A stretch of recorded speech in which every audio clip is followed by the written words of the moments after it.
Hi, everyone, and welcome to another edition of Faith Greater Than Fear.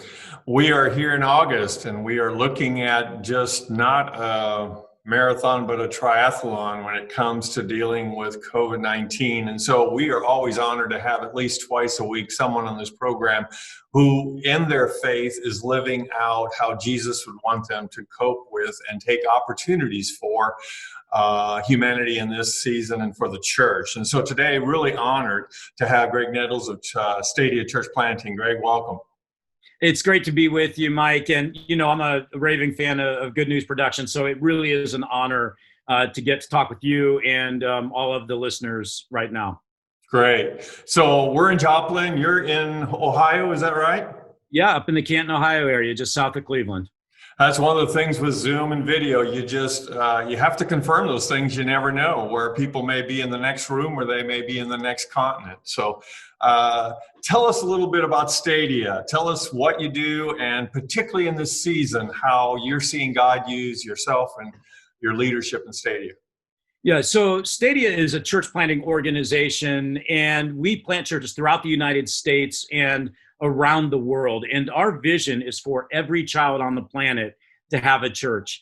And Mike, that's an intentional vision statement that we believe God gave us, because new church planting remains the single most effective way of reaching people with the good news of Jesus Christ throughout the United States and all around the world. But what a lot of people don't know is the vast, vast majority of people who make a decision to follow Jesus do so before the age of 18. And so when we combine new church planting with that strategic and intentional plan of caring for children in the community, what we're seeing are exponential kingdom results when it comes to disciples making disciples. And as you know, the importance of the next generation. So combining the two, tell us a little bit about where some of the partnerships are that you're collaborating with globally these days. Sure. So we partner with Compassion International. That's one of our major partners, and that's all throughout Latin and South America, Central America. And we partner with MPART in throughout Asia and partnering there. And I can't even give you the exact countries because they are persecuted church leaders there. Sorry about that. And we partner with Mohi in Africa, and we help start schools there and child sponsorship and so forth. So we're actually in 17 countries right now. But, one of our biggest focuses, Mike, is right here in the United States. There's such a need. And I think during this time, as we talk about, faith is greater than fear, I get asked these days, how's Stadia doing during this challenging time, right, that we're all facing? And we all know the difficulties that we all face at a personal level, business level, organizational level. But the reality is Stadia is having our best year in the history of our organization. Because of partners like those listening, partners like Good News, we'll plant more than 400 new churches this year around the world, which is it's what a yay God. And, but it's looking at these times and saying, what are the opportunities rather than, kind of running away in fear?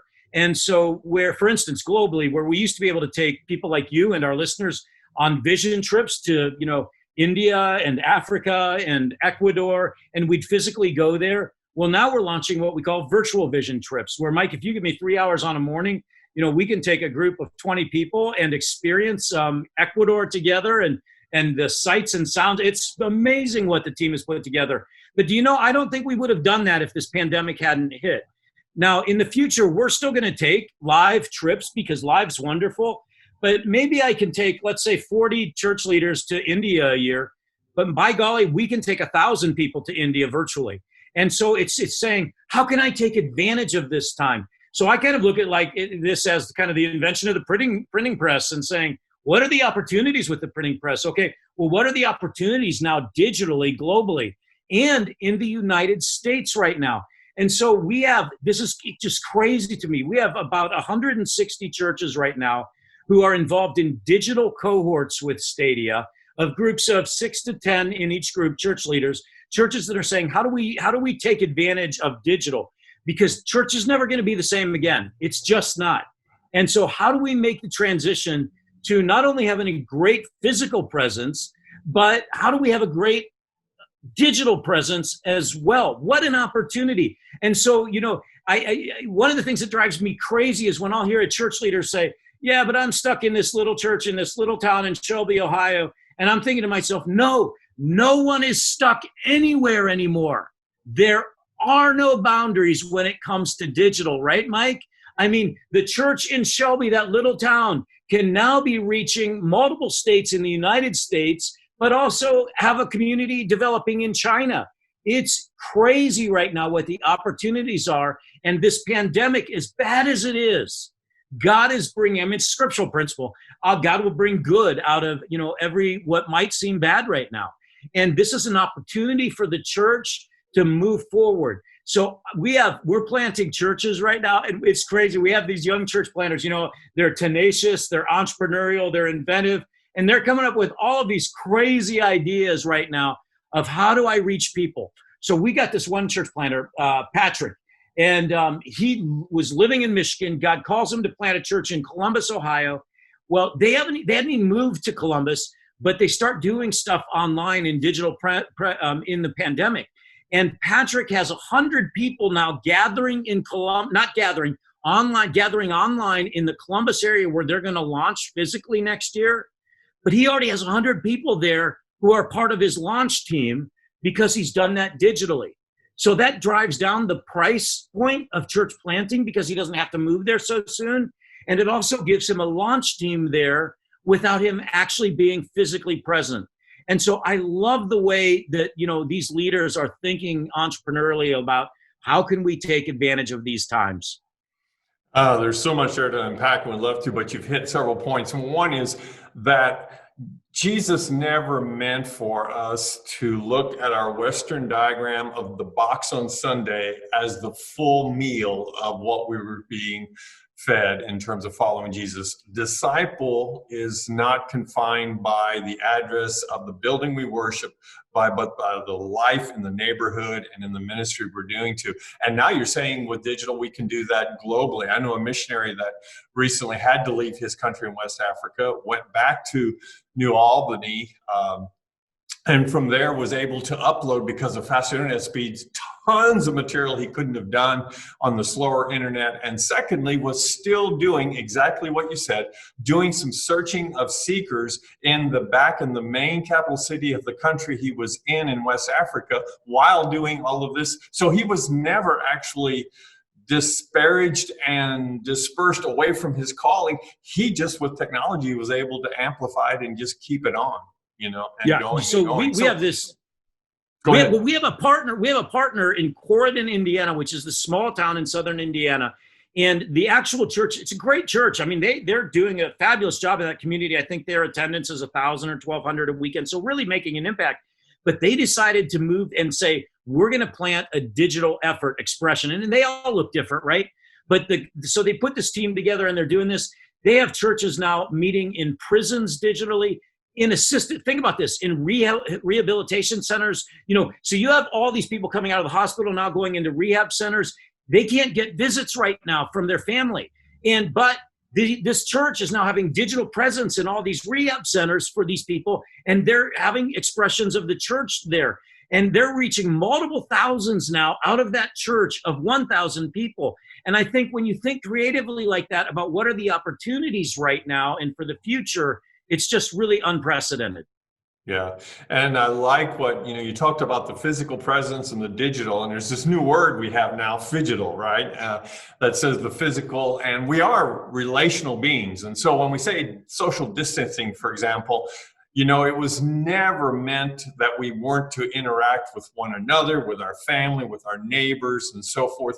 There was this physical separation, but not the social distancing separation. We need one another. We need people. And so people that are concerned about, well, the digital will bite into the church and so forth. I love Stadia's perspective and yours, saying, no, friends, this is an opportunity to amplify. It will not replace the one-on-one, but it sure can multiply and accelerate and amplify. Talk to me a little bit about your passion at Stadia for Children and the aspect that the majority of all who will become Christ followers do it between that 4 and 14 or 18 years of age, like you mentioned. There are places like in Kenya, I just read, where there's not going to be a whole year of education. What do you see your partners doing where the whole educational thing is coming to a screeching halt for a season?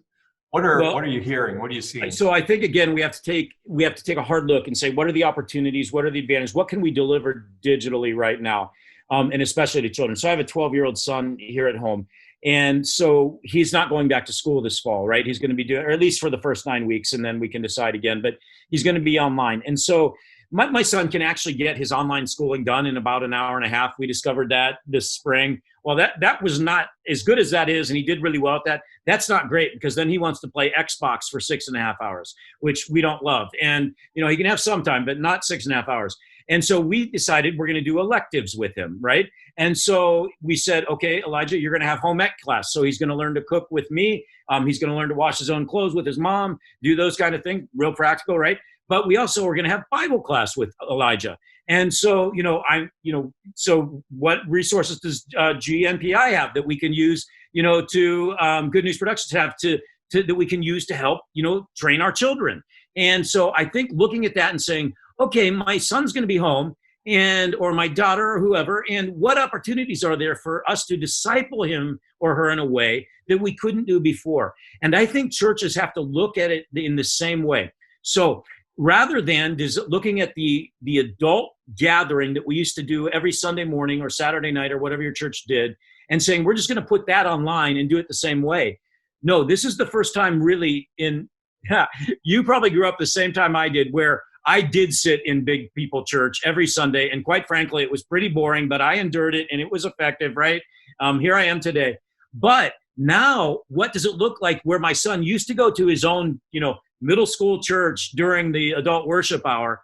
Now he sits with us for digital church in our living room. So let's design our weekend gatherings in a way that engage the family as a whole unit, and specifically children. What are some things that we can do? You talked about the physical and the digital. Is there a way that we can say, okay, if you're in there and you have children under the age of 10, here's a project for them to do while we're talking about faith right now. So go get your scissors and paper, and here's what we're going to do. But I think we have to think creatively about how we engage the whole family in a new way that's going to train parents to disciple their children, but also engages the children right then. Because we were engaged with one church service, I'll never forget, and we're halfway through it, and my son says, Dad, can I go play Xbox? Well, that's not necessarily the church's fault, but there is an element we have to own and say, we've got to recognize we have children in our audience now, like never before, maybe, that we engage them. So when we think about around the world, when we think about churches, those children that you just talked about in Kenya, the opportunities digitally, when we have the opportunity not just to engage them with the Bible, which we should be first, with Jesus first, but also how can we educate those children that aren't able to go to school? And by golly, we can do that online. And so, with partners, we can say, how can we make that happen? And I think it's just thinking strategically, thinking outside the box for what church can deliver in a new way now that we couldn't deliver before, Mike. Excellent. And, my experience has been, there's been three things that the pandemic has really helped bring to the forefront in our interviews and in my own life. Number one is noticing the environment, that which God created, where Zoom and technology sometimes, great, can suck the life and energy out of it.